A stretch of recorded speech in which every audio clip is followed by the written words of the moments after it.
This podcast is a member of the Voices of Wrestling Podcasting Network. Visit voicesofwrestling.com to hear the rest of our great podcasts, as well as show reviews, columns, opinions, and updates across the world of wrestling. To the highway in a brand new day.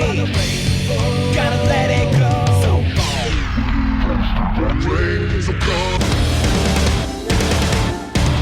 Fast to finger down. Dance tonight together. Here everyone is singing.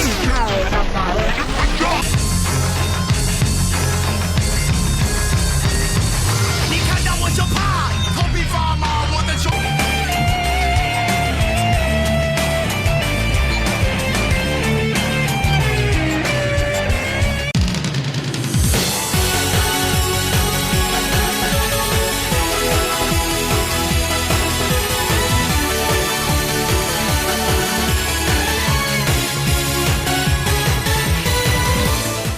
Welcome back to Open the Voice Gate for July 6th, 2021. We are members of the Voices of Wrestling Podcast Network. You can find us on the Voices of Wrestling feed, or you can find us on our own dedicated podcast feed on all podcast platforms and applications. If you want to follow us, you go to Twitter at Open Voice Gate. Just give us a follow there. And if you would like to donate to the show, click the link in the show notes. It'll take you to a redcircle.com landing site.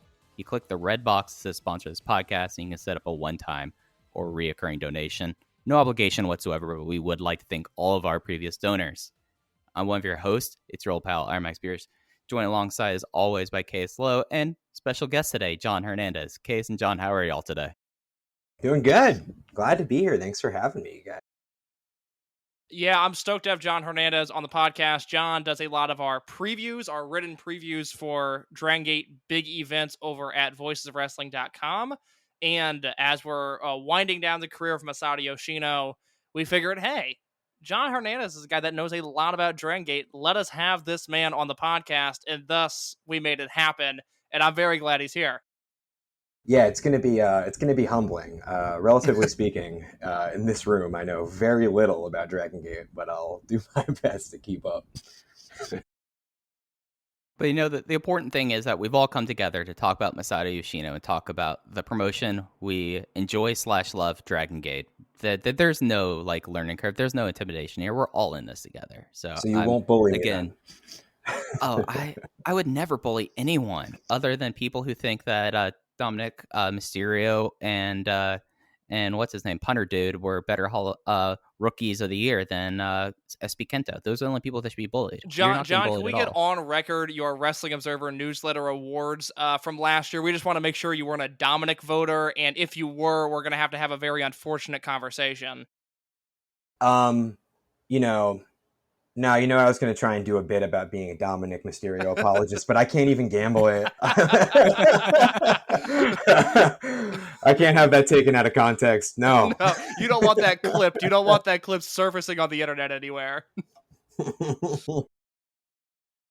Yeah, no one wants to have to come back like 5 years from now and admit that they thought that Dominic Mysterio was any good. So you're totally in the right there, John. So for this week, we were doing a little bit of a two-part episode in one. We're going to talk a bit about this week's Korakuen Hall show. It is the Tokyo Korakuen Hall go-home for Kobe World Pro Wrestling Festival 2021 and Speed Star Final. And what a card is going to be, we're going to get into that in a second. And as well, we're having our next edition of Speed Star, where we celebrate the career of the cornerstone of the Dragon System, Masato Yoshino. So, guys, just like leading off, this Korakuen show, given how things have been with him in Korakuen over like the last 2 years, with the exception of having like a title match here, this feels kind of like the biggest Korakuen they've had it in several years. Yeah, John, go ahead. I want your thoughts on this first. Oh, for sure. Yeah, I mean, this Korakuen is stacked top to bottom, but part of me thinks that's just a product of how everything's been booked lately. You know, if you look up and down the card, everything that these matches are pushing forward are just part of a program that's really exciting. And Takashi Yoshida and Punch Tominaga are buried in the dark match, so you know they're taking this one really seriously. But yeah, no, I'm really excited for this one, and especially that main event is tremendous. I've been waiting a long time for the Yamato and Kai feud to pay off. And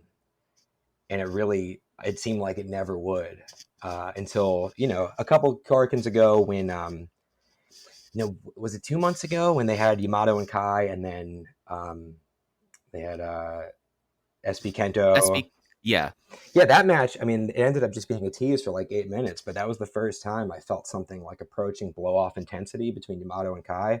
It's also like beginning the first period in a while where I've been excited by what Yamato's been up to. So, I'm really excited for the show. I echo a lot of John's thoughts there.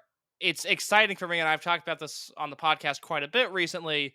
From a on paper standpoint, I think the booking of Yamato versus Kai, which is a feud that we're quickly approaching a year of. Kai turned last September, so realistically, we're at 9 or 10 months of this Yamato and Kai program now.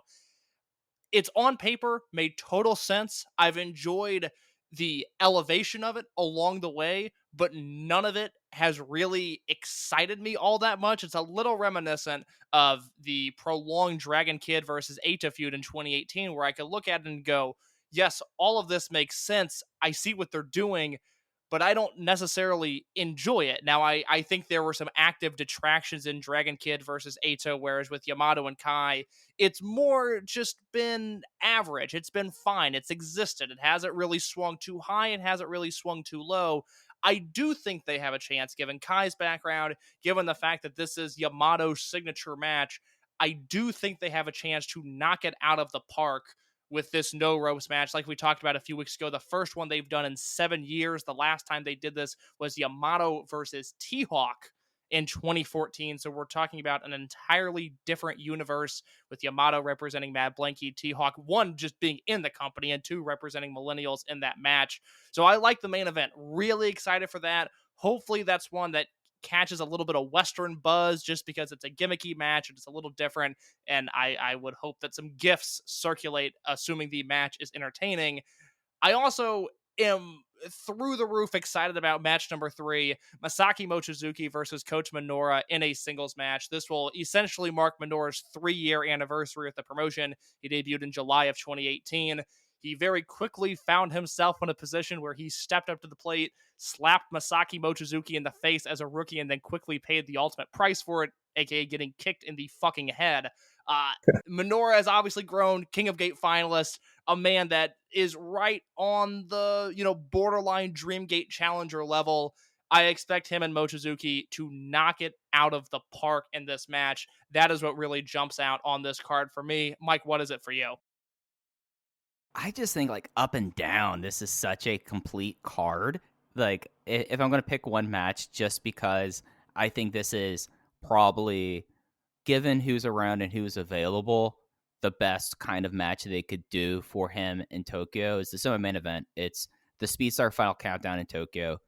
Doi Yoshi teaming like usual, but they brought Sachi in for this for the 9th. So we're getting a combo Speed Monster, what am I saying? Speed Muscle and Amigo Tag team versus the Natural Vibes, like, top team of KZ, Susumu, and Genki Horiguchi. And that's just, there's a lot of stuff there that really interests me. I mean, this is a match that, given how the Final Countdown matches have been, has like a wide disparity, I feel like, between what's its expected floor could be and its ceiling. But I just like the idea that, like, we talked about this in the episode with Rich, like how big Amigo Tag was at one point, and the fact that they know this, and they know that probably the most important match in Sachiyoko Boy's career all have like several of them happen in Korakuen Hall in his relationship with Yoshino. It's a cool touch there, but there's just like looking at this card up and down, with the exception of the aforementioned match 0. I mean, I'm like looking at it, and there's not a whole lot of misses there. And the one match that I think everyone can look at and be like, all right, this match is going to be dumb, is going to be it is second on the card. It's not going to get a whole lot of time, and we get a return of Brother Yashi in the promotion. So there's a lot about this Korakuen Hall to like, if you ask me. John, let me get your thoughts on this real quick, as this is the last Korakuen Hall show before Kobe World at the end of the month. Match 4 is Masquerade versus RED, Shun Skywalker, Jason Lee, Dragon Dia, and La Estrella versus Eita, SB Kento, Diamante, and Dia Inferno. And then you have the Speedstar Final Countdown in Tokyo match, which is the aforementioned Yoshino, Doi, and Sachihoko team against Susumu, Horiguchi, and KZ. So on the final Korakuen before your biggest show of the year, you do not have KZ and Shun Skywalker interacting with one another in a match. Is that something that bothers you at all? Because while I like the Speedstar Final Countdown match on paper, I would have liked to have seen Skywalker and KZ in the ring with one another on this show. On one hand, it does, and on one hand, it doesn't. I think what you're seeing with a lot of these Speedstar final matches is they're just scrambling to fill in plans that they probably meant to matches they meant to put together while Yoshino was injured the second time.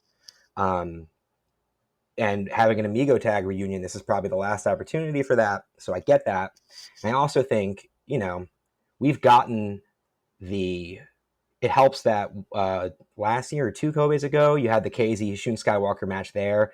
And I think everyone knows that match, it's really just a product of sticking to your best guys in the ring and letting them make fireworks. And I think getting a preview for that, we can survive without it if we get the Amigo tag reunion. I mean, you got Susumu in there rather than being in anything resembling a preview for the Twin Gate, sequence of matches that'll happen over that weekend. Yeah, I don't know. I think you just got to do what you got to do to make, because honestly, the path to Yoshino's retirement's been kind of underwhelming, and it's no one's fault. He couldn't get out of bed one day. What are you gonna do? But yeah, no, I think it's just a product of necessity. What are your thoughts in general on what we have announced for Kobe World? I don't think we have anything announced for Speedstar Final, with the exception of the eventual Yoshino match. But what are your thoughts on that card in general, John? Of the Speedstar Final or the whole of Kobe World? Kobe World. I think it looks great, and I think much like the way I just had it up here in front of me, much like how I'm talking about this card, everything's booked in a place where you can't miss. Where did I put that card? I just had it in front of me. But yeah, like the Twin Gate sequence is great. Honestly, the real problem is that, well, there's 2 big holes that I'm actually really curious about seeing how they get filled on this Korakuen, and that's what happens with Yoshino that at least feels like it was pieced together in some substantial way and isn't just, a thrown together final match for him. And also the match you mentioned earlier between Mochizuki and Minoura, neither of them have anything going into Kobe. This is probably the last chance to really put something substantial together. And I can't think of many more people whose future matchup at that show I'm more interested in than both Mochizuki and especially Kota Minoura, especially coming off of being the King of Gate runner-up, and this, when the Triangle Gate team, lost my train of thought there, but when the Triangle Gate team with Jason Lee and Dai and Estrella, when they won the belts, I was upset at first at Jason Lee and Minoura getting split up. They're like my favorite pairing in the company, and now Minoura is in a big single spot. It seems like some kind of push is happening, and I'm really interested to see what they do with him that weekend. Yeah, it's something where now that we have the above the line title matches, like you're absolutely like Mochizuki is someone that I feel like will be plugged into something with Yoshino, if not on the 31st and on the 1st. But it's something where with how much Noah he does, and that's never a concern that he's going to go jump to Noah. It's just one of those things that is just kind of matter of fact about it. Other than the Buddy Cop team, really has not done a whole lot since COVID started, and it makes you wonder, like, where would you exactly position him and who would you match up with? Because I look at this special singles match with like Minoura, and Minoura, is still in his elevation and building him up there. Like the special singles match very easily could have been the special singles match at Kobe World, and everyone would be like, all right, that makes perfect sense here. But instead of, unless this goes 20-minute time limit draw, I don't think they're going to run it back. And then you have Yamato and Kai now, who we're assuming that this is the big blow off there. And the fact that your company Ace Yamato is nowhere to be seen in the title pictures at Kobe World. Like I was expecting them to be like, all right, we got 2 shows.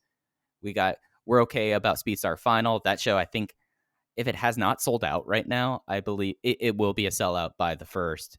And so that's going to be the thing. So let's load up Kobe World, because this will be the show that we need people to come and buy tickets for, because the other shows covered, and Yamato on top or in a title match would have done that, but does not seem like that's the case, and seems more likely that we're going to probably get like Yamato, Benkei, and Kagetora versus some assortment of RED or the Natural Vibes Young Guys, maybe. Like it's really interesting to see where they're going to go with this, considering that they have a Kyoto show, and I believe they have one Kobe Sambo Hall show at the end of the month before this. So like they basically have like 6 hours left to build out the two biggest shows and arguably the biggest weekend in the company's history. And a lot of big pieces are kind of still out there and haven't been placed together. And I think that's pretty fascinating to see. And I think that the points you made about Mochizuki and Minoura are dead on about that, because they do kind of feel like a little bit of a glaring hole right now, 22 days or 24 days out. Yeah, we're a month out, and there's no clear direction for Yamato, Mochizuki, Kai, Eita, and I think there's maybe one more in there where it's just like, God, how do you put together a Kobe World and not have these guys featured? I think in previous years we would use that as a knock against the promotion, but then you look at the lineup that's there for 731 Kobe World Pro Wrestling Festival, and it makes sense. I mean, if you're in tune at all with this promotion, it's really hard to deny any of these matches not being fit for this show. Okuda versus Horiguchi feels like a proper Brave Gate match. The Triangle Gate match, which I was initially annoyed by when it was announced, because I really thought we were going to get SB Kento versus Minoura in a singles match on this show. The Triangle Gate match feels well built. Twin Gate match is going to be excellent, and I'm a fan of the main event. So I think that speaks to the depth of this current roster that, you know, like we've talked about recently, Eita has become an afterthought, and I don't think that's a knock on Eita. I just think that's a strength of this roster. And then, you know, Minoura, Mochizuki, Yamato, all guys that could just end up in meaningless multi-man tags on these shows, and that blows my mind, because that would have not have been possible 2 or 3 years ago. No, and also the person who's been absent of almost all the shows lately, Ultimo. Like, he's in Mexico right now. Is he in Mexico? Yeah. I'm not as on Instagram as I used to be. His Instagram account is great if you love just beautiful photos and style there, but I've not kept up on it. So he's back in Mexico. As of 19 hours ago, this man is still in Mexico. John, I don't know if you follow Ultimo Dragon on Instagram. If not, I would highly recommend it. I do love beautiful photos and style. Yeah, it's a mix of like him doing, you know, pictures of him doing like a Lamahi stroll, and then him in a stunning 3-piece suit with the mask on. I have never heard from those that have interacted with him in this iteration of his life since his I guess debut in Dragon Gate. I have not heard a bad word. This is a classy individual that loves his wine, loves his cigars, and loves his suits, and good on him for that. What I would give to just have a meal and a drink with Ultimo Dragon. I don't even care about the language barrier. I just love to look at the guy. I don't think anyone on the planet is chilling quite as hard as Ultimo Dragon. I think he knows he won, you know? Like, oh, God, yeah. Being treated like you still matter at this point with the output you put out, bravo, brother. I love the guy. It's so cool. Like, someone in the VOW Discord was like, do you think Ultimo like misplayed his cards? The fact that he really wasn't in New Japan or All Japan as peak, other than like J-Crown stuff. Like, no, Ultimo knows what he's doing. Ultimo, he makes so much money just like doing like the WAR thing, and then Indies, and then WCW, and then, I mean, Case, you've told the story several times about this is a guy who will go after his match and immediately go to the merch table. Ultimo Dragon will chase the bag, and he has, I mean, this is a man of expensive taste. Like, I'm looking at his Instagram right now, and it's him smoking cohibas. It's him with what he calls tacos al estilo Ultimo, which I'm looking at this, and I think it is like adobo chicken, onion, and cilantro that he's staring at, and it's just tremendous stuff. That's a meal fit for a king, my man. That's a fascinating question. Like, do you think Ultimo missed out on an opportunity? No, I think Ultimo Dragon won everything. I think this is the best possible case scenario for his career. I can't imagine it going any better than what he has going on right now, and that's without an extended run in New Japan or All Japan during his peak. He's incredible. I can't think of a more pro wrestling way to eat Mexican food than to get adobo chicken tacos and brand them. Make them part of the package. That's my dude. He is so cool. Like it's something that like, well, we had all the trepidation in 2019, and then it's been like the exact opposite, and it's just like he is a delight to see around. I'm scrolling down, and there's a photo of him in a nicely ironed striped shirt with a fan who has an Ultimo mask tattoo, and he is just corpsing for it. Like, this is a guy who's living his best life at every opportunity. It's amazing. And, you know, at this point, you know, if I'm going to watch everything that goes up on the network, I got to skip a couple Ultimo matches. But I definitely salute the screen before I do. It's like, I don't have time today. I got work in 2 hours, but you keep doing you, boss. Yeah. So any other big takes on this Korakuen? I guess I didn't read off the entire card. How dare I? Match 0, Yoshida and Problem Dragon versus Tominaga and Ho Ho Lun, who will promptly go to the announce desk afterwards. Opening tag match. How about this? Natural Vibes, King Shimizu, UT, and Funky Jackie Kamei versus BB Hulk, Kaito Ishida, and Kazuma Sakamoto. Okay, remember a couple of years ago when we were talking about we missed like the hot opening tag match, like the opening trios match? Hello, this match looks like, this is why I was saying like it's hard for me to pick out like one thing on the show to really love. No, there's no dead weight in this 6-man. This is one, and I've talked about this before on the show, about when you review every Dragongate show for 6 years, and I just realized I passed my 6-year anniversary at voicesofwrestling.com just a few days ago and did not make mention of it. So real quick, thank you to everyone at voicesofwrestling.com for 6 years of being your Dragongate correspondent. When you review opening matches in Korakuen Hall for this long, you do run out of ways to describe them because they're pretty much all the same match. This one has a little bit of juice to it. And even if the participants weren't who they were, I feel like this match is going to be very intriguing to see whether or not Ho Ho Lun gets to the announce table in the balcony of Korakuen Hall while this match is taking place. I know my stopwatch is going to be on. I'm going to see if this man can bounce out of the dark match up to the balcony and get his headset on for match 1 or not. I hope it happens, and I can't wait to find out if it does. Yeah, one of the most thrilling parts of every English language show for me is the breathless arrival of Ho Ho Lun. And then the next 3 minutes explaining to him like what's going on in the match, who's in it, maybe the rules, telling him whether or not he won his match earlier.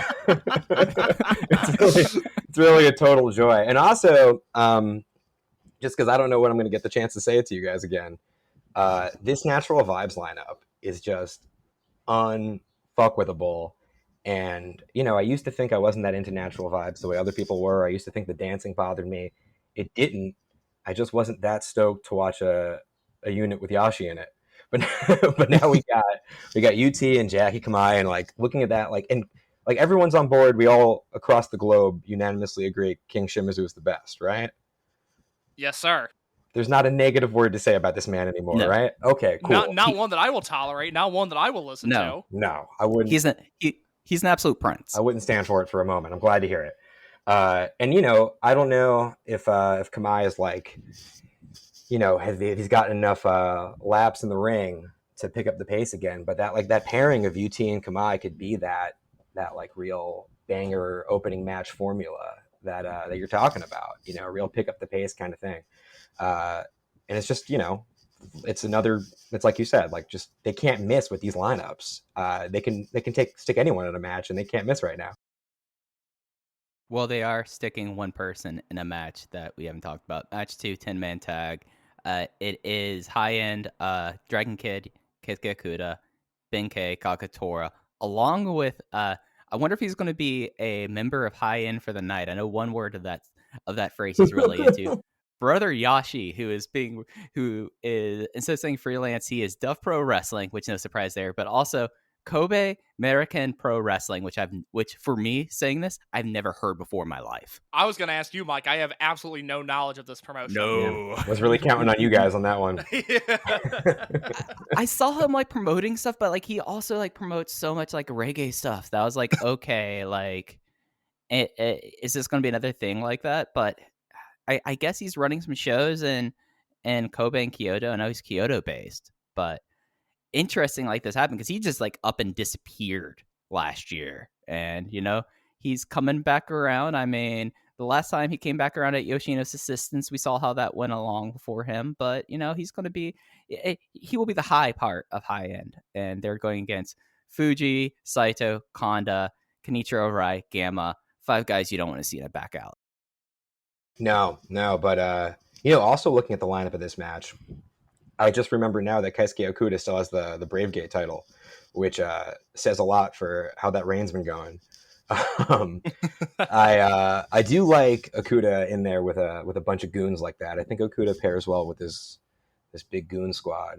I've been curious to see what they're going to do with Ryo Saito, because it seemed like they were hinting at some kind of like taking things seriously role for him for a bit there. Yeah, then they listened to this podcast, and I said, maybe we pump the brakes on that. Maybe, actually, we don't need another serious Ryo Saito run. I think we've done that. I think we're good. We would all love to see it, but we actually don't need that in the promotion right now. I'll take it over and over and over. Anytime I catch a Ryo Saito trying hard match, I'm head over heels for it. I don't care what it does for like chemistry or booking plans. You can blow everything else out if you give me like 3 taking it seriously Ryo Saito matches a year. I mean, you see the double cross, you're in for a good time. Oh yeah, when I see the double cross, I think he's back. My man has come back. You get like one of those a year. It's the new muscular bomb. Yeah, because he went for it at Kobe, and I was like, holy shit, he went for the double cross. Okay, I don't remember the last time he did this, and it was during the Battle Royal, was it? Yeah, that's right. That was the time Saito tried hard, was at the finish of a Battle Royal, which is so weirdly on brand for Saito in 2021. Was that the only time he tried hard? Did I just take that and think they were building a whole program out of it? Did I just see him do it for 5 minutes and go, yes? Did I imagine a second time? To be fair, it was really good, but yeah, no, I think you're extrapolating the closing stretch against Masaki Mochizuki as, I guess he's now back in serious mode. I wonder if he's going to pull out the singlet, but then he's probably going to go and do like 2 Cyrio rockets. He's going to complain. He's going to just be very loud, and we'll have those 5 minutes, but those might be the 5 minutes we're getting. Look, I think all of us are holding out hope for that second Dreamgate title reign.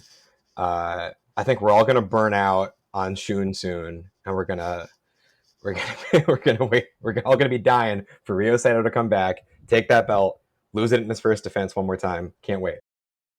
John, pleasure having you on the podcast. Unfortunately, we do have to let you go. Totally understood, Case. Yeah, I completely blew this. I mean, we all have like our irrational favorites. Mine's also in this match, Kenichiro Arai. Like, I think that Kenichiro Arai, I think they should give him back the Triangle Gate. It's not his fault that he just managed to destroy himself on the Firebird Splash. Let him do it again. So, you know what? Unlike Case, I am not asking you to leave. I knew you'd understand. I've seen what you write about Kenichiro Arai in those previews. I knew I could say whatever the hell I wanted about Ryo Saito. I have no room whatsoever to talk. Any other last thoughts on Kobe before we move on? Or not Kobe, sorry, Korakuen. I think it's a good looking show. I'm excited for it. Outside of that second match, there's really no dead weight here. I think the Speedstar Final Countdown match could be the best one that Yoshino's had so far. And like I said earlier, despite being kind of underwhelmed by some of this Yamato Kai stuff, I think the no ropes match could be excellent. Yeah, I think up and down this card, you really can't miss. I'm really, I want to have more faith in Yamato in a big spot like this than I do. I really have not been stoked on a non-King of Gate Yamato match in a long time. But, like I said, that one teaser we got of this match was nothing but heat. So I'm hoping they knock it out of the park.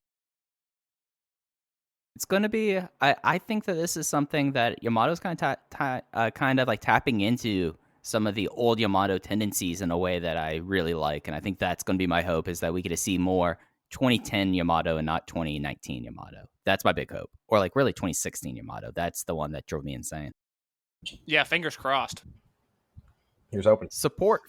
Oh, John, you had something else you wanted to add? No, I just threw in a here's hoping. Here's hoping. Indeed.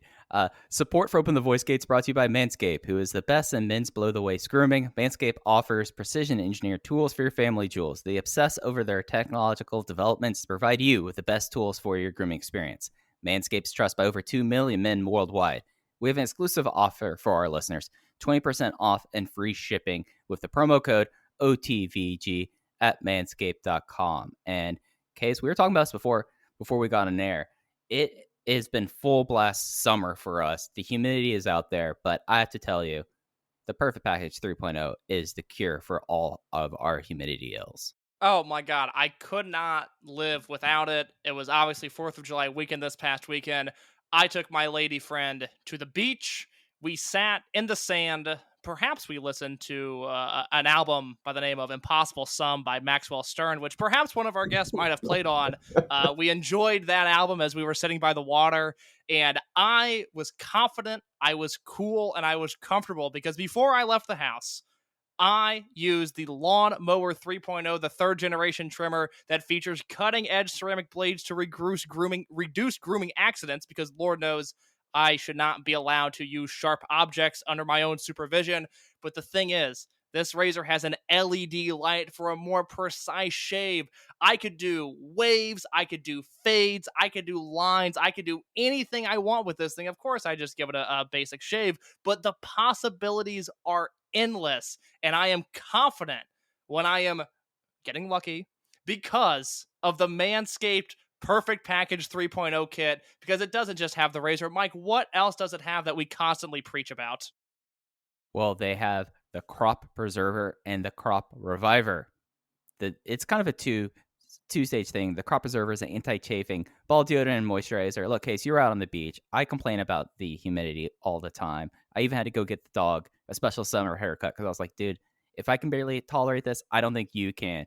But let me tell you, one place I can tolerate it, it is in the Family Jewels, because the Crop Preserver keeps everything all dry down there. And then you also have the Crop Reviver. It keeps your balls from sweating, smelling, and sticking. And let's be honest here. It's something that, like, I'm surprised that it took until Manscaped to come out with genital deodorant. Like, thank you, Manscaped, because that's something that really 10 years ago in Miami, I would have loved to have something like that just for my everyday life. But now we were able to have that with Manscaped. Don't order the Perfect Package 3.0 for Mike and I. Yes, of course, when you're getting busy this summer, we do want you thinking of us. We do want you thinking. I don't want you thinking of me at all. When you are getting it on this summer, I want you thinking about Mike Spears. I want you thinking about Casey. I want you thinking of the Open the Voice Gate podcast. I want you in your moments of intimacy thinking, damn, that was a good show this week. I really liked what they had to say on Kobe Sambo Hall. And you do that. You have that confidence by ordering the Perfect Package 3.0. 20% off and free shipping with the code OTVG at manscaped.com. It's 20% off and free shipping. This could change your life with the promo code OTVG at manscaped.com. Unlock your confidence and always use the right tools for the job with Manscaped. Please, everyone, do not think of me when you're mid-coitus. Yeah. Just like I'm not here for that. I'm not here to be thought of like that. Too late. You can think of Case. Yeah, too late for that. Too late. Yeah, sorry. If I'd known. John, real quick before we talk about Masato Yoshino, you want to share a summer highlight with the Open the Voice Gate listeners? I know you've been a busy man this summer. It's already July. Anything you would like to share, a real highlight from this summer? Well, for starters, a not highlight is I'm locked up in the hottest, smallest room in my house with no air conditioning, and I thought you guys were doing that read directly to me. I don't have the confidence to go face my girlfriend downstairs, and I don't think there's enough Crop Reviver on the fucking planet for me. But this summer, I don't know, I've done a lot of, ever since ever since I got vaccinated, I've been doing probably an irresponsible amount of traveling. I just got back from a few days in San Juan. And I've got a great tan going. It's a shame no one can see me, but if you could, you'd think I look fantastic and slim and glistening. Yeah, that's really all I've really, that was cool. Went to LA for a bit to visit some friends and traveling, going and doing the tour of seeing people I haven't seen in a year and a half. This is good shit. Of course, next time John is on the podcast, we will be doing a video feed so everybody can see John's tan, glistening Only if body. I'm fresh off a tropical vacation. Of course. Otherwise, I'm pasty and ill-looking. Mike, are you ready to talk about Masato Yoshino? Yeah, let's get into it. So, split episode this week. We are talking about Masato Yoshino. Welcome to the Speed Star Part 2 portion of the program where we are talking about the career and retrospective of the cornerstone of the Dragon System, Masato Yoshino. And we have 3 really kind of interesting matches that we chose for this episode. And I think like the interesting thing, like just like off the top, like takeaways about this, I feel like that out of the matches we've chose, you kind of got to see the best of Yoshino in a lot of different ways out of these 3 matches. Yeah, I Yeah, would completely concur with that. Sorry to cut you off there, John. But it's really good, almost as just a straight primer pack for Yoshino. If this is almost one of those, if you've never seen Yoshino before, I think you could watch these 3 matches and get a very easy understanding for who he is. yeah, I agree with that. Especially, you guys picked from a couple matches from 2010, which is one of my outside of DGUSA is one of my blinder spots for Yoshino's career, which was a real joy, and I thought those contrasted very nicely with the match I chose from 2013 against Doi. It was cool to see. So the 3 matches we will be talking about, there'll be links to the Dragongate Network in the show notes. All these matches are on the network in various lengths and cuts. We have Kobe World 2010 from July 11th, 2010. Yamato defending the Open the Dragongate title against Masato Yoshino.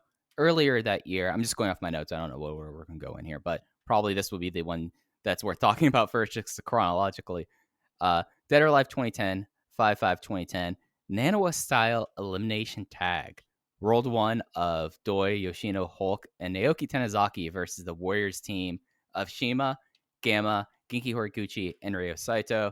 And then the match that John picked from Gate Destiny 2013, 11-3 2013. Masato Yoshino defending the Open the Dream Gate belt against Naruki Doi.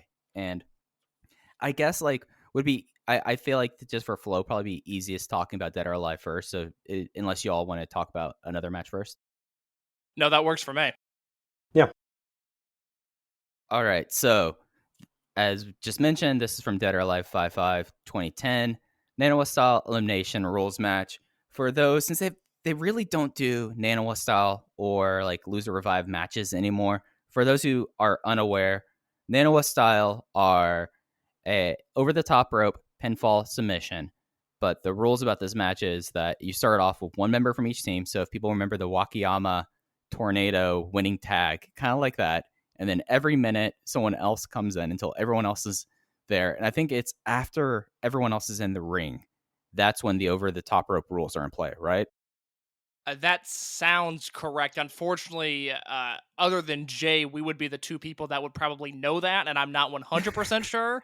But let's They say have a yes. lot of these. They have a lot of these styles. Like they had the Yoshida style, the Nanawa style, the Nagoya style. Now they have Wakayama style. Like there's a lot of rule sets that they had. Like there's the one that is that they had like a batter's box that people ran up in. Like I think that was the Yoshida style one. But they had a lot of it. I'm just because of when the eliminations happened, I'm leaning towards that they didn't have any eliminations, so everyone was in the ring for this. And I guess like off the top, John, I know that this is kind of like a little bit of a dead period for you, at least with like your awareness of the company at that time. What were your opinions on World 1 coming in as someone who's mainly watching DGUSA?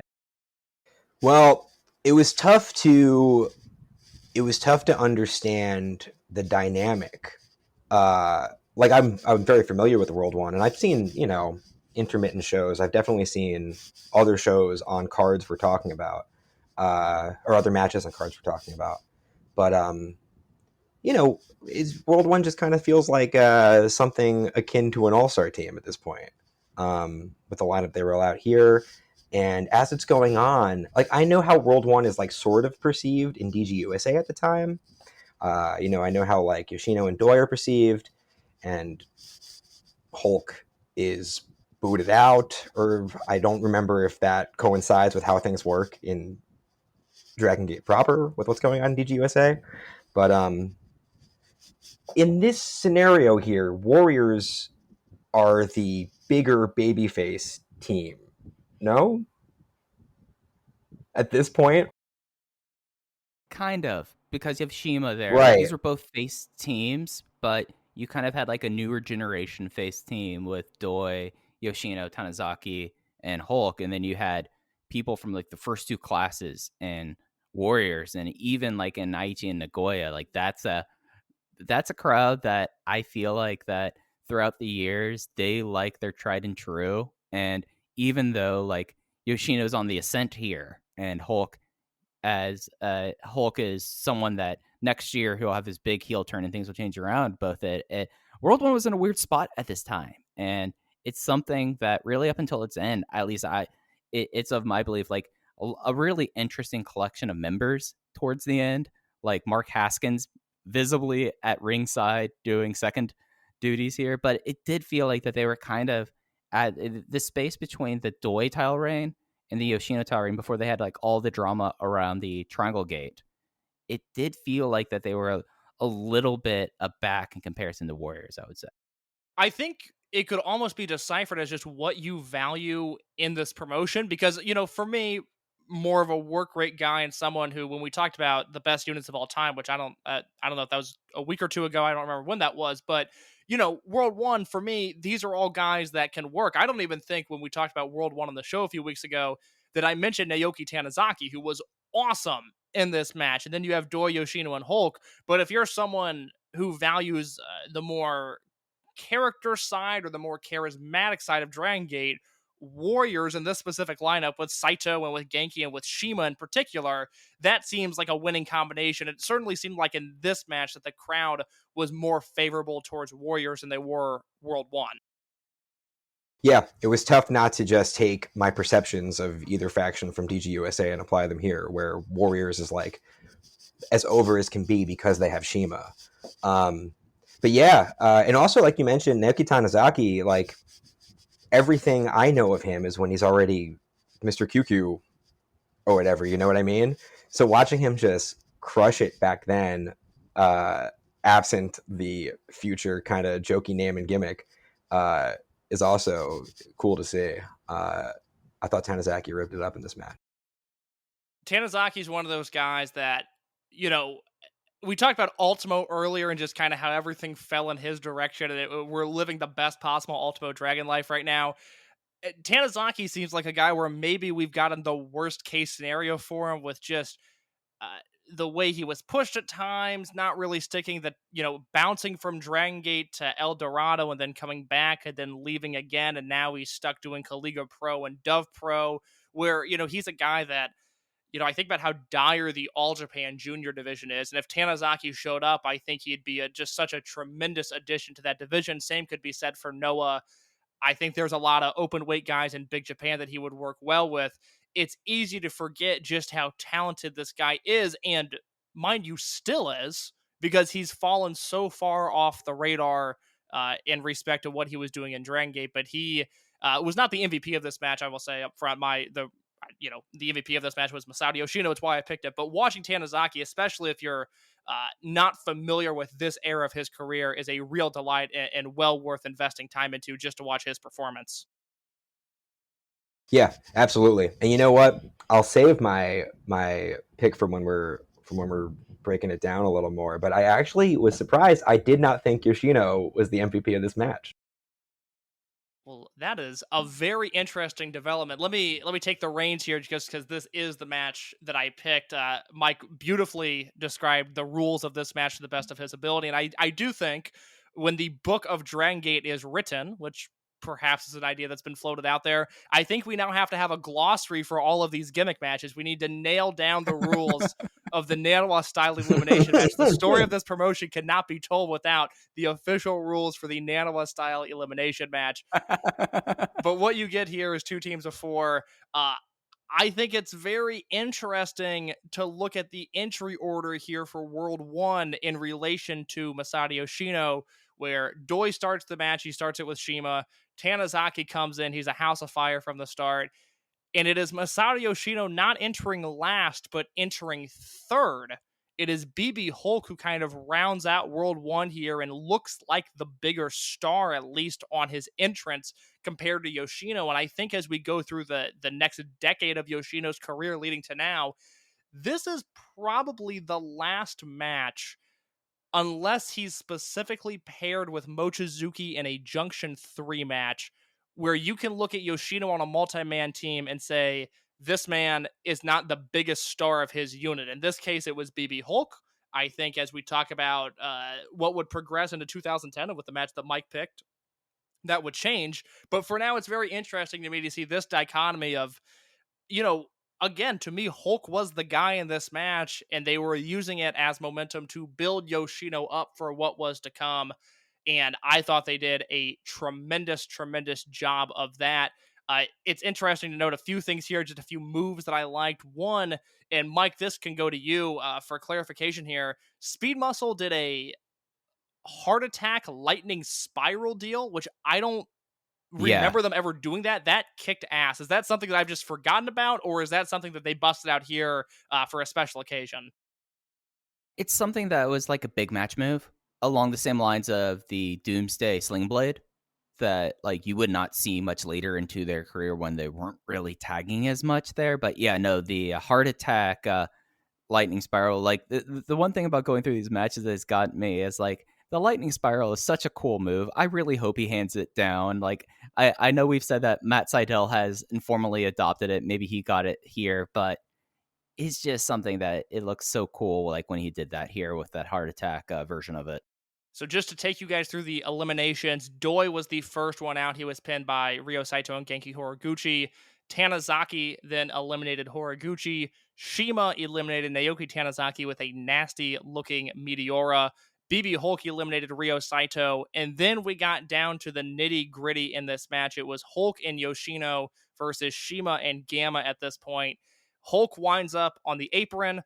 Masato Yoshino goes to attack Shima. Shima sidesteps, and Yoshino dropkicks Hulk, who barely manages to hang on to the apron. He's grasping the rope with one hand, holding on as tight as he can. And in true Masato Yoshino fashion, this man does exactly what Rose did not do in the Titanic. He tries to pull Hulk up. He tries to save Hulk to the best of his abilities, and then Gamma kicks Yoshino's hand away, and Hulk is quickly eliminated. It reminded me of the spot years later where Masato Yoshino stood in front of, I believe it was a pumping bomber that Shingo was attempting to hit Tozawa with, where he took a bullet for his teammate almost literally.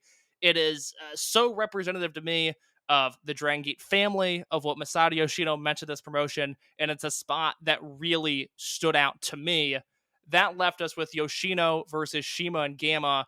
We don't really get a ton on the Dragongate Network of the Yoshino versus Gamma interactions. We kind of cut to Yoshino and Shima being the final two. Shima's busted open at this point, and we get about 8 or 9 minutes of Masato Yoshino and Shima just killing it, doing tricked out grappling, doing big high spots, doing nifty counters, everything you would want from Shima and Yoshino. It happens in this match, and Masato Yoshino puts this man away at the very end, 27 minutes, the match time, with a lightning spiral off the top rope. It is a monster performance for Masato Yoshino, 2 definitive big pinfalls in one of the biggest shows of the year, and it is one of my favorite Masato Yoshino performances. Yeah, this I thought was tremendous. The only thing I didn't love is I felt like things really didn't get going until everyone was in the ring. One thing that I really hope happens whenever you get these like staggered, I guess like war game style entrances to a big 4-on-4 match is playing off the dynamics of who's in the ring, who's entering when they do. And there could have been missed context for me, but I felt like that wasn't really there. But once everyone was in the ring, it's like all fireworks. All the eliminations are super cool. I actually thought when Shima and Gamma start working together, that's when this match goes into outer space. It's so funny how the only time I like Gamma is when he's with Shima, and I love him when he's with Shima. Like, if I only saw Shima Gamma matches, I would think Gamma's one of my favorite wrestlers of all time. Imagine that. Imagine if I felt that way. Oh, boy. Can you imagine going through life feeling that way? Saying it to other people. But Shima is just such a boss in this match, and in that final, and like there's so many moving parts. There's one stretch where like I wrote it down where like BB gets Saito with like a spin kick off the top rope that like just levels him, does his like, miss the kick, spin around kick to Gamma, goes for the backflip drop kick on Shima. Gamma gets his knees up on that when he goes to land on Gamma, and I was like, there's so many moving parts to this sequence that just happened in like 6 seconds. Like my head was spinning. And then that last stretch with Yoshino and Shima is so great. Like we're like 20 something minutes into the match, and because there were so many people in the match, they still have so many big bombs left in the holster. Like all their huge spots are still left to pull from, and it's just bomb. And there's one stretch when Shima, he like gets him up for like the top rope, like perfect driver type deal, and he like holds him up in place for a while, taunts the crowd, and just pops his hips to get Yoshino over at the last second. And I thought he looked like the king of the world when he did that. But yeah, this is about Yoshino, so I should say that Yoshino is fantastic in that closing stretch. He's he doesn't miss, especially. I think the thing is, it's funny that we're gonna talk about 2 Dreamgate matches of his, but I really think what's most special about Yoshino is how often he acts like the glue in matches like this, and that's especially the case here. And he's just as good in a 10-minute, 8-minute final sequence with Shima at the end. Really great pick. I thought it was fantastic. I have two quick thoughts, and then I'll get to you, Mike. Sorry, but I want to make these now while they're a little more relevant. One, John, if you have not seen Shima versus Yoshino from Kobe World 2004, the final Toryumon show, cannot recommend it enough, because they essentially have a condensed singles match doing exactly what they did in this match, and it's I almost picked it this week actually, and I went with the multi-man instead. But John brings up an interesting point about Yoshino being the glue in these matches, because it almost contradicts everything we've been told by old-timey veterans, by wrestling logic, that this man who is faster than anyone on the planet when it comes to running the ropes, this smaller guy, this junior heavyweight, this guy that can be perceived as a high spot machine at times, is so often the glue of these matches. And with all due respect to BB Hulk, who I thought was tremendous in this match, with all due respect to Shima, who was very good, and Gamma, who was very good, this match would live or die by what Yoshino was doing. And because Yoshino put on such another worldly performance here, it lived up to these incredible heights, this incredibly high standard of the Dragongate multi-man tag. And I think that speaks to Masato Yoshino's existence, really, that he is someone who is constantly bucking stereotypes and disproving trends, and it's well on display in this match. Yeah, it's something where like the sequence with him and Shima, like this is probably like some of the 10 most fun minutes you could have watching a Dragon Gate match. But the way that the two of them were in so lockstep in some of these sequences they had. I mean, they went from like at least having the awareness enough to go, okay, Shima's gonna go for the crossfire. Nope, that's gonna be a pen. Oh, he's gonna go through he's going for a Schwein. Oh, he's gonna make a pen there. Oh, looks like Yoshino's going for the lightning spiral. Nope, that's gonna be something that he's gonna turn into something too. And it's just something that like you could tell both the familiarity, which you'd expect at this point, because these guys have been wrestling with each other at this point for at least 10 years. But you also could tell like that they have like they put a lot of thought into care into this sequence here, because like it's like, all right, you go do this, but I'm gonna but knowing how this is and how anatomy works, I can do this out of it. And it pretty much turns a finishing stretch into some of the most compelling like trading of holds and going for pen attempts like flash pens that I'm trying to think the last time in Dragon Gate that I saw like that compelling of a sequence. Yeah, it's really tough to beat, and I don't know.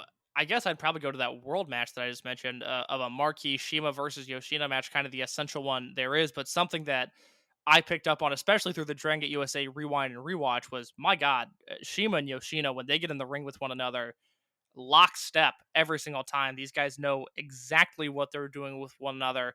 It's fitting that those were the final two in this match. Yoshino obviously getting the big pin there. And those are my thoughts on this match. I think it is well worth your time. Hard to assign a star rating on it because I watched a clip version, but you will not feel like you are losing anything big when you watch it on the Dragongate Network. You'll lose maybe a minute or two of the match, but for a 27-minute match, a lot of it is there.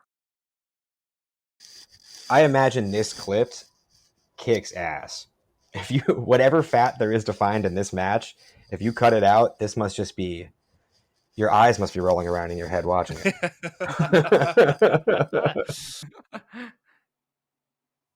I watched the uncut version of it. I still had that DVD laying around, and it just was like a truly it's hard to say like what the cut was given what you all saw and what I saw, but it's just like one of the more fun Nano tags. It's something that like watching a full like it's a notebook match by far, and it's something that again like that last stretch with Shima and Yoshino, like I'm looking right now like and this was a match that was protected for so long that this match was not happening unless it was a tournament or a title match. But these two guys, it's something that I'm looking at this, and since Dragon Gate formed, they had 8 singles matches, including one in Dragon Gate USA, and the only one that was without a title match was the one in Dragon Gate USA. Like they knew what they had with this, and these two guys knew what they had with each other. That just kind of came together and had a really special final sequence here.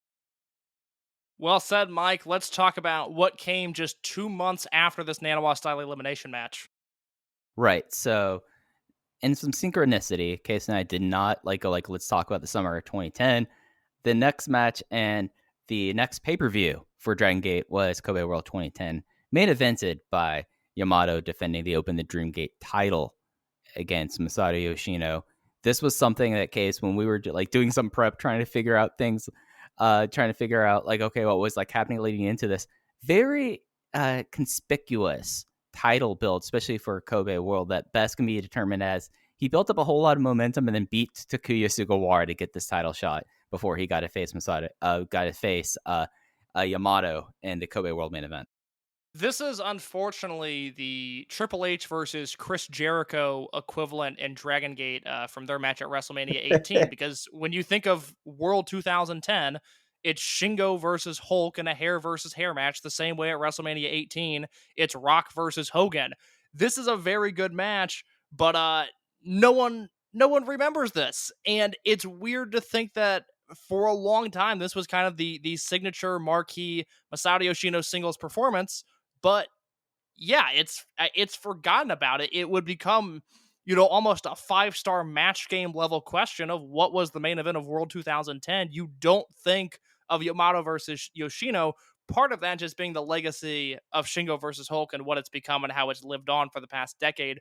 But also, the route to getting here is very strange. You have the clear and concise elevation with the multi-man tag we just talked about, but the next step is that singles match versus Sugawara, which is fucking weird. That's the only way to describe it. Is it's a really weird build to get here, but it's a very satisfying conclusion with how everything plays out. And it's something that. Oh, go ahead, John. Oh, I was just going to say it was interesting going back and listening to you talk about the Shingo and BB Hulk match, because when this match was selected, I was like, well, I've absolutely seen that, because I've seen both the big Shingo and BB Hulk matches multiple times. And midway through this match, I was like, oh, I've never seen this match in my life, which means I don't know if I maybe was on a different file, but that at least a few times I've put on Kobe World, watched Shingo BB Hulk, and not watched the main event. But, so I'm glad I did now. And it's something that 2010 is such a peculiar year for the company. This pro wrestling festival was the title matches on the show. You have the aforementioned Dream Gate match. Then you have Nesca versus Mochi Fuji for the Twin Gate belts. That's a match I'm like, okay, that probably rolled my butt. But like you're saying, I know I've seen this show many times, but there's a lot of stuff like when you like work your way down the card. Like this is during the Dragongate versus Osaka Pro feud that they had in 2010, where it was the Warriors Dragongate team of Shima, Gamma, and Kiki Horiguchi defeating Black Buffalo, my guy, everyone's guy, the Bodyguard, and then Tiger's Mask. That was fourth from the top. That was the third highest title match on the show. And then like the rest of it, I mean, Tozawa came back from America to team with Nosawa on the show. Duel of the Butcher and Akibono defeated in a 4-on-2 match, defeated Jackson, Florida, Johnson, Florida, Stalker Chikawa, and Sashihoko Machine. And Mark Haskins opens up the show.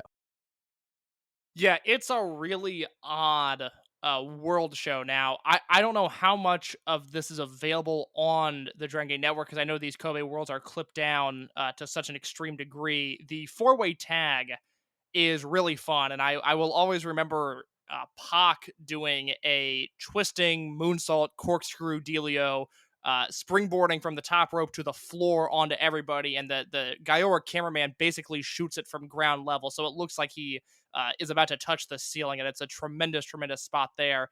And then the Kineska versus Mochi Fuji match, as you would expect, is very good. But yeah, this is primarily a one-match show. This is Hulk versus Shingo, and then, you know, whatever you think of Yamato versus Yoshino, which I'll say now before Mike Foley breaks it down. I think it's a very good match. I don't think it's the best match they ever had with one another. I don't think it's within, you know, if I was making, especially for Yamato, a best of Yamato Dreamgate matches, I don't think this is making the first 10 or 12 matches. I think it's sort of a second or third tier Yamato Dreamgate match, and the same could be said for Yoshino. But I do think it's a very good match with, like I said earlier, a very satisfying finish. Yeah, it's real interesting because you're talking about the state of Yamato. He won the Dreamgate at their show at Sumo Hall, their last show at Sumo Hall from Naruki Doi. Leading up to it, it was his first run with the title belt. He won it in his first title shot, which is pretty remarkable. Then Yoshino, as we were talking about, it's not that he kind of stumbles into this title shot. It just is so weird how it happened. And then the match itself, this match went 31 minutes on the network. I think they, on this file, they had most of it up in full. But yeah, it's something where it's interesting more so for me watching this match 11 years after the fact, being like, oh, Yamato's the champion. And at the start of this match, Yamato is more over than Yoshino. But by the end of it, the crowd was just molten for the finishing stretch here. And, you know, it's something where like 2010 Yamato is probably my favorite Yamato. So that hit like me in a special spot here. So I think I'm higher than you on that case. But, you know, it's just like a really fascinating match. It was a pretty standard opening with this, but the big thing about it was that he was working out. Yoshino was working from underneath until there was a really sick ramp up into his tope suicida, and somehow we picked three matches that had three, or that two of the matches had two completely insane tope suicidas from Yoshino. Like, were either of y'all when we've seen these tope suicidas, you're like, God, Yoshino, no wonder you've had like such issues later on, because your topes, you're basically like a cruise missile that's just colliding and then falling flat on your neck on the ground. It was just, and from that moment in this match, it just kicked into an entirely different gear. There's multiple moments in this, and especially the next match we're going to talk about, where I go, watching this feels a lot different now, knowing what's going on with my man's neck, than it probably did back then. And yeah, that dive you're talking about is certainly one of them. He isn't shy about landing on that neck. John, in terms of Yamato, real quick, I know this is the Masato Yoshino portion of the podcast, but you were talking earlier about how Yamato in recent years hasn't done a ton for you. Mike mentioned this is probably his favorite era of Yamato. Is there an era of his career that particularly jumps out for you? Yamato, when I first jump into watching Dragongate, I think is really exciting. I start like kind of keeping track on a regular basis and not just reading about it on the internet. Like 2016, 17, 16-ish. But the period actually that immediately preceding that, Mad Blanky Yamato, the later title reign where he takes it off Ricochet, that whole period, I really think he pulls it together. I love heel Yamato. I love this period where I'm more familiar with the DGUSA matches where he's a monster. He's fantastic in those first couple, especially DGUSA shows. But Mad Blanky Boss Yamato in like 13-14, I think I might love the most. I concur. Very good opinion. Hell yeah, I win. It's something where like he has so many distinctive phases that like the almighty Mad Blanky Yamato is just so fucking cool. At a certain point, there's like I can't help but love this guy at this, and like the 2009 like leading up until like that turn really up until Junction 3, he just like the way that he works his holds and the like, and I'm not a big grapple hold person, but the way that like all of his knee and ankle work on Yoshino paid off in this match makes me so frustrated for how his Tri-Vanguard title reign was, because it felt like that he would do like all this work and it didn't matter at all, and he was just doing it to eat time, because in this one, all of like the opening grappling played into the first attempt that Masato Yoshino made for the lightning spiral, where his knee buckled and he wasn't able to get Yamato up for it. And that's probably why I enjoy this period. But like the Mad Blanky period, like it's 1 1/8. Yeah, when Yamato wrestles in this style, I think it's very opponent dependent, which is why often I just prefer he act like an asshole to cover all his bases. Even in this match, when he's going after Yoshino's leg for that long stretch, I was like, oh no, he's doing this for long enough that I'm going to have to pay attention to whether or not Yoshino's selling. And there's nothing I like to do less when I'm watching a Dreamgate title match than be like, hey, is this guy selling the leg? There's no less fun way to watch a match. Yoshino is great about it, and it does tell a great story of the match. So in this instance, it worked out very well. Well said, Mike. Is there any specific reason outside of historical significance that you went with this match?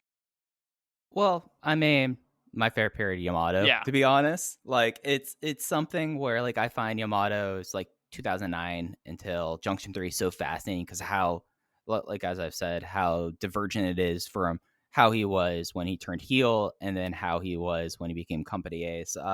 I think these two guys actually have like surprisingly good chemistry, and this was a match that like as we've been talking about, Kobe World 2010 is probably not remembered a lot for good reason, but like it's something that for me it's like, all right, I knew this match was really good. I knew this match was the coronation of Masato Yoshino, and in my belief, these two guys have great chemistry. This is going to be a good selection here. Do I think this is the best match of theirs they probably had throughout their career?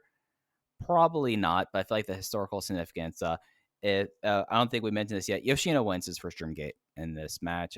It was a Sol Naciente Kai after the Ude Yoshino and 2 Torbellinos, but like the stuff like their chemistry, like there was like this insane Galleria coming out of Yoshino's Ude Yoshino, and I know we've talked about this case. That is the move for his somewhat Destino move that we always kind of go like, what's the name for that move? For a while, it's like, is that Other Space? I don't think it's Other Space. It's the Ude Yoshino, but the Galleria that like, and that was like the first one in the match that he hit out of the Ude Yoshino. Then just like the finishing stretch is so molten that it would be almost a disservice not to talk about this match when talking about the career of Masato Yoshino.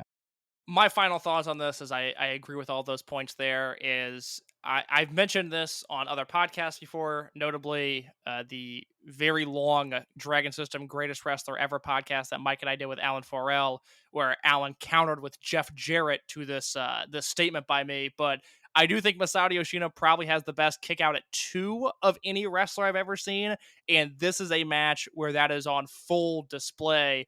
A lot of deep 2 counts with Yoshino, then just throwing, not even his shoulder, just throwing his body up at the air and kicking out right before 3. And that seems like such a basic instinct that he has. It's amazing that more wrestlers, at least in my opinion, don't make more out of their kickouts, because Yoshino was getting every single thing he could out of those little spots, and it was highly, highly enjoyable.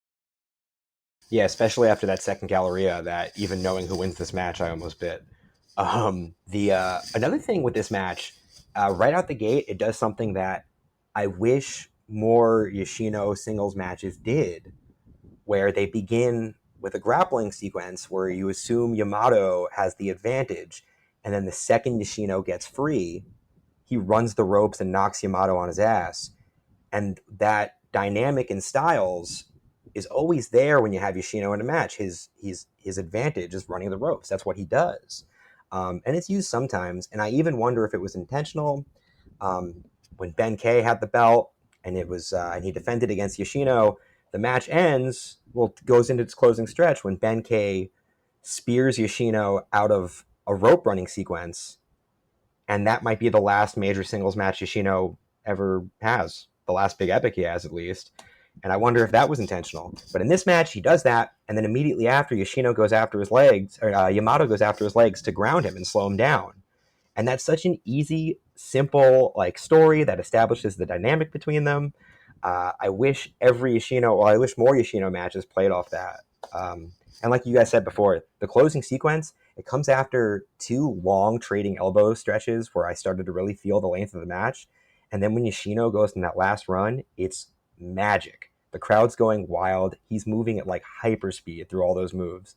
It's one of the coolest little final like offensive like finishing stretches I can remember watching in a while.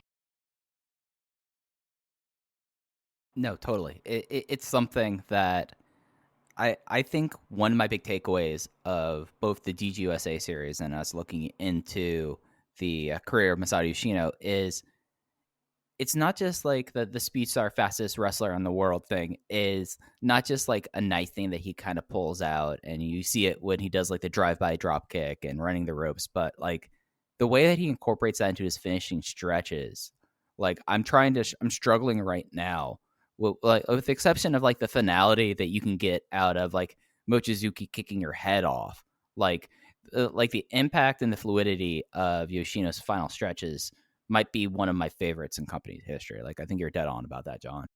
Yeah, it's like death by 1,000 cuts if every cut involves somebody doing a flip and dropping you on your head.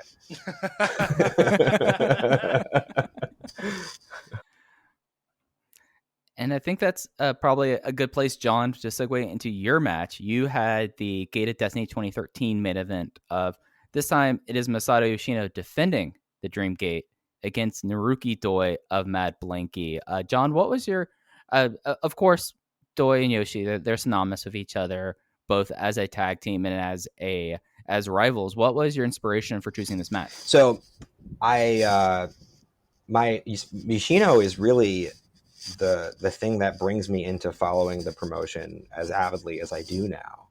And a lot of that is following seeing whenever he and Doi would pop up somewhere else. And this match, the first time I saw this match, this was the match that made me go like, okay, I'll go watch consecutive years of whatever I can find of Dragongate. Like this one does it. And I don't even think Doi and Yoshino are amongst the best opponents the other one has necessarily. I think this is the best match between them I'm aware of. But I don't know, there's so much here. I was just such I'm such a fan of their dynamic. I'm such a fan of Speed Muscle, obviously. And this is the first time I've watched it in years. And I was really glad that it held up the way it does in my memory.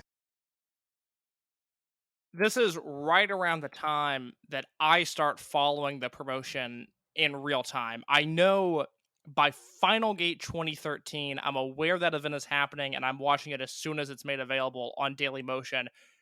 Gate of Destiny 2013, I know I've watched the show. I know I've seen this match. I don't have super strong memories of it.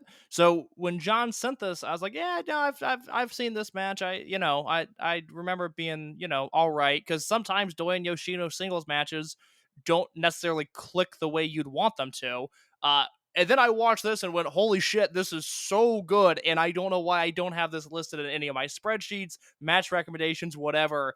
This might be the best Doi Yoshino singles match there ever has been. I was blown away at just how good this was. Yeah, absolutely. Like I think this is the definitive singles match between the two of them.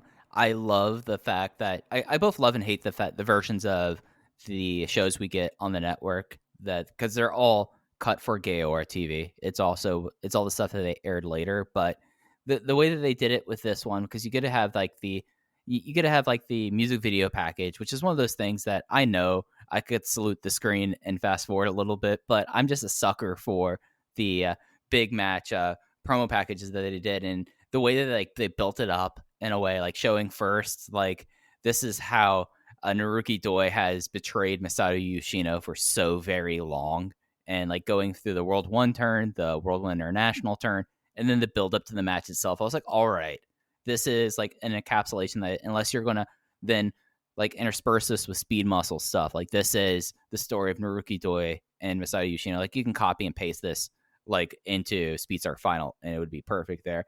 And then the match itself, like they must have found something on this night with it, because I have over COVID, like my two big things that I've really picked up wrestling wise is Gran Hamada is one of the 15 best wrestlers of all time, and two, Naruki Doi might be a wrestling genius just for the way that he thinks about wrestling and the moves he did. Like, Case, do you remember a time in a big match where Naruki Doi hits a pop-up stunner out of nowhere? Because he did this in his match. I was like, okay, Doi, that worked perfectly. That's awesome. You're someone who watches all the tape possible, I guess. Yeah, no, I mean, Doi is noted as being a giant American wrestling fan, and my understanding is someone that still actively watches, if not seeks out, a lot of wrestling. At least the last time I heard that was the case, and I wouldn't expect a change. So you have a match like this that it was just, borderline brilliant at times, which is probably underselling it. I should probably just give it that stamp of approval. I don't really want to step on John's toes and talk about two specific spots, but I'm going to, because I want to be sure that I mentioned them, because I think they represent sort of the opposite ends of the spectrum in Dragon Gate, and for them to be in the same match, I thought was so appealing. Where you have this spot about 3/4 of the way through the match where Doi hits a German suplex off the top rope, where Yoshino comes about 2 inches away from landing on his head. He ends up landing stomach first, and then follows that up immediately with a Doi fives and a Bakatari sliding kick. And it's, just this flash of movement and energy and adrenaline, and it's unbelievable. It took my breath away watching it. And then just a few minutes later, Doi is locked in deep into Masato Yoshino's Sol Naciente. He's able to get out of that move and hit the muscular bomb, but then Doi can't pin Yoshino because he's selling his arm. And it's just this mind fuck of emotion and exhaustion. And as a viewer, I was completely sucked into what they were doing, and seeing those two little sequences in such a short amount of time, I think speaks to just the absurd talent that these guys have. They have so many tools at their disposal, and this is a match where they used all of them. I'm so glad you mentioned that Sol Naciente into the muscular bomb sequence, and the German suplex before it. Earlier, when I was saying there was something in this match that scared me, that's it. That was gnarly. The Sol Naciente. So the muscular bomb, I love the muscular bomb. It's one of my favorite moves of all time. I thought I remembered every time Doi's done one in the past 10 years. So every time he teases it, I don't remember this match that well. I was like, okay, Yoshino gets out of it again. And when he hits the one in this match, I've seen this match before, and I was like, oh shit, because I completely forgot it happened. And it got, and like the sell on the Sol Naciente when he's working to get through it. On the rest of this title reign, by and large, people just tap out to the Sol Naciente. Doi's fight to get out of it into a muscular bomb, and he's the heel. And that's the other thing I love about this match. Like, I feel like, Doi is such a dynamic character. Yoshino, and I love him, he's probably my favorite in the company, is not, which is fine in pro wrestling. He's especially once he turns face for the last time, he's this stoic hero, icon guy, beats up people or doesn't. And Doi exists around him. And he had just turned on Yoshino and the prior Summer Adventure Tag League. And I'm not sure if this is explicitly what's happening, but the impression I get from this match is he's watching his his longtime partner eclipse him. It's his second title reign.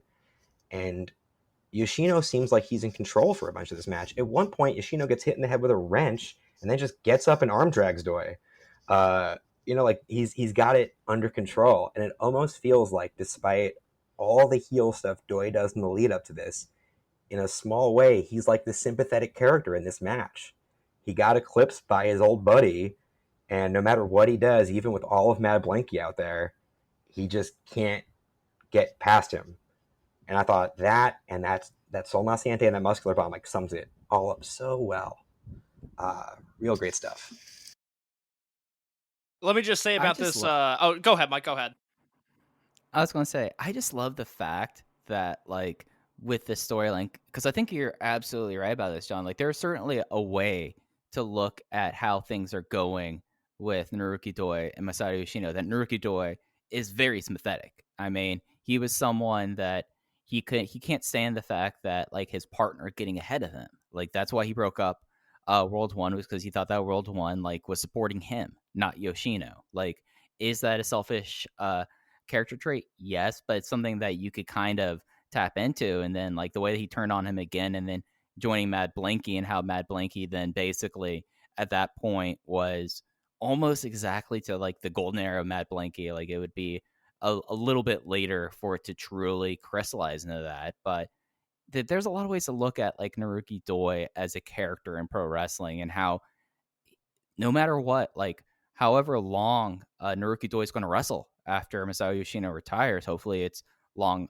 Hopefully he has many fruitful years ahead of him, but he's always going to be compared to Masato Yoshino, and Masato Yoshino is always going to be talked about in the same breath as whenever someone says Naruki Doi, they say, oh yeah, Masato Yoshino. And then whenever you say Masato Yoshino, you say Naruki Doi. So I think that's something that I have not picked up on before you mentioning that, John, but I think that definitely plays a big part to it. And I think that's something that also, like, Naruki Doi was incredibly over as a face when he was the number 1A of Mad Blanky. That does not happen that often. And I could see that maybe there are some native fans that picked up on what you're saying, and that's why they have that's why I have such strong fandom for Naruki Doi, because Naruki Doi, from when he turns heel after World 1 International, is just like this ball of charisma that we didn't exactly see before that.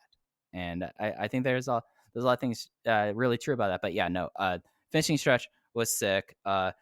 And the way that they kind of, like, built up, like, the interference spots, that, hey, Anthony Nese, you got to have a spot in a Dragon Gate main event. That cracked me up. And then the finishing stretch is just with like, the idea that he does the muscular bomb, and then the finishing stretch where where it's not like straight into Sol Naciente Kai. It, like, Naruki Doi takes about a good 2 minutes of sitting in the Sol Naciente, and he sells it for the remainder of the match. And then eventually Yoshino is like, oh, he's trying to get out of it again. I'm hooking my leg here. We're not doing this. And it's just like a brilliant finish. It's just one of those things that I wish that every time these two guys had this they had a match against each other, it was like this one, because this one was truly exceptional. I will make this note as my final thought, and then John can kind of put a bow on this. But if you look and kind of expand out of this match and just look at this Yoshino Dreamgate run, which I think we all acknowledge as a really solid one, but I do think there's a chance we're underselling it to some extent when we look at the historically great Dreamgate runs. He wins the belt from Yamato in October of 2013 at Korakuen Hall. That would be my favorite match that those two had. I think that match is terrific. You have this one here against Doi, which I would go probably 4.5 stars on. Maybe if I was feeling super generous, bump it up another quarter star, but you're looking at a 4.5 star match there. The T-Hawk match in November of 2013. This is another Korakuen Hall match that I just watched recently, and oh my God, does Masato Yoshino put in a miracle performance, guiding T-Hawk almost in a paint-by-numbers type of way to a legitimate 4.5 star match. His performance there is unbelievable. The BB Hulk match at Final Gate 2013, which I remember, being very good, but I might need to revisit it now just to see if my tastes have shifted or not. And then you get the Mochizuki match, legendarily, January 16th, 2014, and then the match where Ricochet wins the belt. So you've got a 6-match run there where 5 of them are, I would say, 4.25 stars or higher, and then maybe that BB Hulk match, depending on how you feel about it. This is an absurdly great all-time Dreamgate run, and the Doi match is somehow just another match in this series of great matches that Yoshino had. I'm so glad you mentioned that T-Hawk match. I love that T-Hawk match so much. Earlier in the night, T-Hawk wins like a 4-way find the hidden key in the turnbuckle match. One of those. Yeah, throw that in the lexicon of Dragon Gate matches. But it's like this, he's already having this incredible night. And like you said, Yoshino just walks him through a banger. Yoshino's like, just chop me a few times, I got the rest. The Mochizuki match, and what I really love, the match where he loses the title to Ricochet, the variance between that match, the Mochizuki match, the T-Hawk match, this match, like he gives Ricochet a Ricochet match, and he does Ricochet pace, and he does Ricochet stuff. And with T-Hawk, he just gets chopped to smithereens.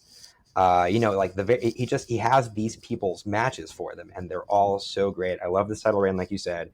And the last thing I'll say about this match is this one incredible shot that I did not remember, where he's setting up, trying to get that lightning spiral from the top rope. And there's a camera down on the floor, and you see all of Monster Express holding back all of Mad Blankey.